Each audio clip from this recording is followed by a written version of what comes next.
বাংলাদেশ খেলাফত মজলিসের আমির মাওলানা মামুনুল হক বলেছেন, প্রধান উপদেষ্টার পাঠ করা জুলাই ঘোষণাপত্র ঘোষণার আয়োজন এবং একটিমাত্র দলের সঙ্গে আলাপের ভিত্তিতে জাতীয় নির্বাচন তারিখ ঘোষণা সবকিছু প্রমাণ করে ইসলামপন্থীদের মতামত, আত্মত্যাগ ও সাংগঠনিক ভূমিকাকে অবজ্ঞা করা হয়েছে।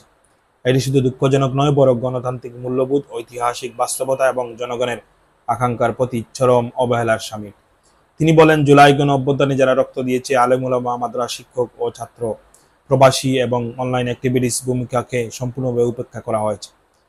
1947 সালের আজাদি, 2013 সালের শাপলা চত্বরে গণহত্যা, পিলখানা ট্র্যাজেডির মতো গুরুত্বপূর্ণ ঐতিহাসিক ঘটনাও কোনো উল্লেখ নেই, অথচ এগুলো বাংলাদেশের স্বৈরাচার পতনের ধারাবাহিকতার সবচেয়ে গুরুত্বপূর্ণ অধ্যায়। এ উপলক্ষে ঐতিহাসিক প্রতি চরম অবিচার। মাওলানা মামুনুল হক বলেন, যারা বিগত 1.5 দশক ধরে ফ্যাসিস্ট হাসিনার বিরুদ্ধে নেতৃত্ব দিয়েছে, জেল জুলুম সহ্য করেছে, জনগণের ঐক্যবদ্ধ রেখেছে, মূলধারা ইসলামী নেতৃত্ব এমন কেউ গতকালের মঞ্চে স্থান পায়নি, তাদের সঙ্গে কোনো পরামর্শ করা হয়নি। তিনি বলেন, অজস্র মানুষের রক্ত ত্যাগের বিনিময়ে অর্জিত জুলাই ও চেতনার বাস্তবায়নকে ভবিষ্যৎ সংসদের হাতে দেওয়া হয়েছে, যা জুলাই অভ্যুত্থান চেতনা ও সংস্কার গণদাবির সাথে তামাশার সামিল ছাড়া কিছু না।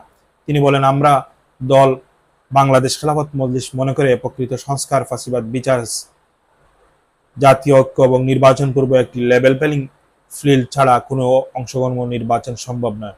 মাওলানা মামুনুল বলেন, জুলাই ঘোষণা পূর্বে যদি ইসলামী দলসমূহের সঙ্গে আলোচনা করা হতো, তাহলে একটি বাস্তবসম্মত গ্রহণযোগ্য জাতীয় ঐক্যমত্যের ভিত্তিতে রূপরেখা পেতাম, কিন্তু দুঃখজনকভাবে তাও হয়নি। আবার জনগণকে প্রতারিত করা হয়েছে। মাওলানা মামুনুল হক সরকারের প্রতি আহ্বান জানিয়ে বলেন, নির্বাচন পূর্বে সকল দলের অংশগ্রহণের একটি জাতীয় ঐক্যমত্যের ভিত্তিতে অধ্যাদেশ জারি করে জুলাই সনদ বা জুলাই জাতীয় ঘোষণাপত্রকে আইনি ভিত্তি দিতে হবে এবং তাতে প্রয়োজনীয় সংশোধন আনতে হবে। অন্যথায় এই ঘোষণা নির্বাচন এবং অন্তর্বর্তী সরকারের কোটা উদ্যোগকে জনগণের কাছে প্রশ্নবিদ্ধ করবে।